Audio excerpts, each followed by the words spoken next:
Now, it's difficult to quantify the impact of the strikes on growth this year, but economists are making ballpark estimates of losses or potential losses to the economy. Now, supply disruptions have added substantially to the challenges facing local mining companies as well as manufacturers. Now, I recently sat down with Bonang Mohale, who is the chairman as well as vice president of Shell South Africa, for a look at the challenges facing the energy sector.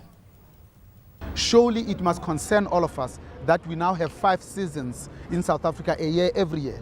The 5th season being that time when they flex their muscles, in my opinion, too much, to a point where it's becoming to hurt our economy, but also their cause. Because I only know of 2 ways in which government gets their revenue. First is through companies when they pay their taxes. Secondly, from employees of these companies when they get their salaries.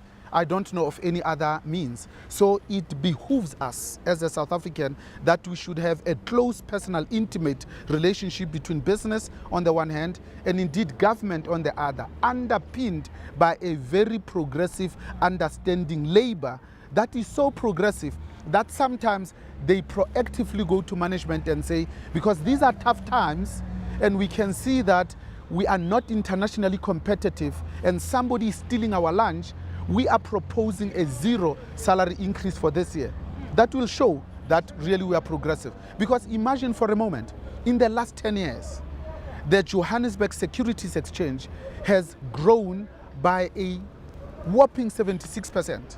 And yet the mining industry has contracted by 30%. So when you demand 100% salary increase in the platinum sector, where do you think that money is going to come from? And if indeed you do get it, there can only be one outcome. And that outcome will be the employer gives you the 100% salary increase, they will retrench some of your own employees. So it's about walking that tightrope as a leader to say, as labor, do we want our members to have highly inflated salary increase demands, or do we want a lot of us to be employed so that we start addressing some of the challenges that are keeping us awake of high levels of unemployment, which then lead to high levels of poverty and inequality? Now, in our discussion, Bonang and I also touched on the government's plans to take a 20% free stake in all new oil and gas ventures. What government needs is regulatory certainty and stability, not whether it's 20 or 30%. Government wants to know, what am I in for, so that I can plan for it, make contingency, understand my risk, put together a business model that will ensure that I'm profitable. Because profits in business, it's a holy word. Because with increased profits, you are able to pay higher taxes to government, higher salary increases to employees, and better performance bonuses. A win-win situation. It's absolutely a win-win situation.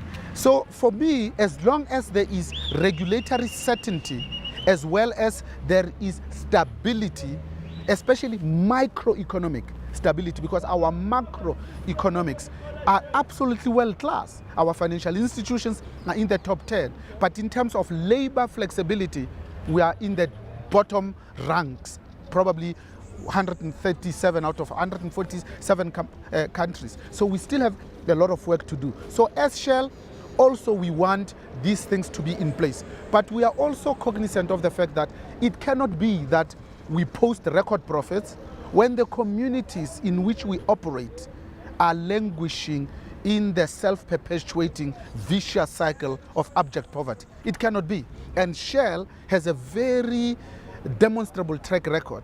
From 110 years ago when we started as Shell Coal, that we were the first company to ensure that our own employees live in actual homesteads rather than in single-sex hostels. And we have continued that legacy through the arts, through music, through education, through bursaries, through sponsorships of chairs of universities to make sure that we develop our own timber. Well, the discussion with Bonang doesn't end there. We also dug a little bit deeper into the issue of fracking. When you talk about hydraulic fracturing, my eyes light up because it is an extremely energizing subject. From the point of view that when South Africa discovered gold, it created a brand new town called Gauteng. Which means gold. Yeah, absolutely. So we don't have many big opportunities like this to address some of our biggest challenges. We ought to be growing at a minimum of 6 percentage points to be able to absorb 150,000 young graduates that are getting onto the job market, often with inappropriate skills. At the moment, we are growing at 2%. Sub-Saharan Africa is growing at a rate faster than us, on average about 7%. Yes, granted from a low base.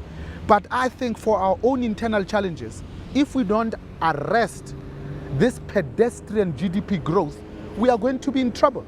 So here comes in the most amazing, wonderful opportunity, a God-given resource called shale gas in a place that is absolutely pristine, majestic and beautiful, called the Karoo.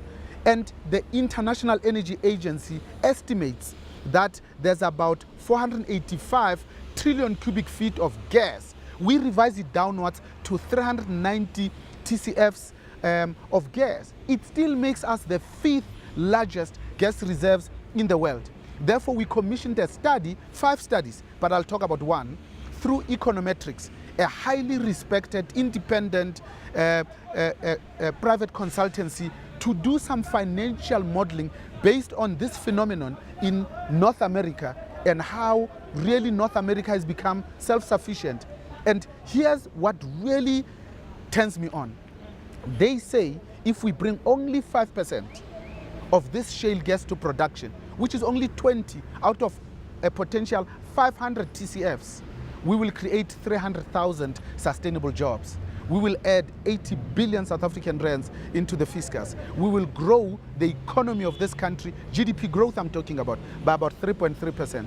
In order of magnitude, in 2010, the entire coal mining industry added about 1.8% to the GDP. So we will double this. So for me, when I look at the opportunity presented by hydraulic fracturing, I think it gives the 51.7 million South Africans the most amazing opportunity to create a brand new industry that will give us energy, economic, and environmental benefits. Well, that was Bonang Mohale, who is the chairman as well as vice president of Shell South Africa.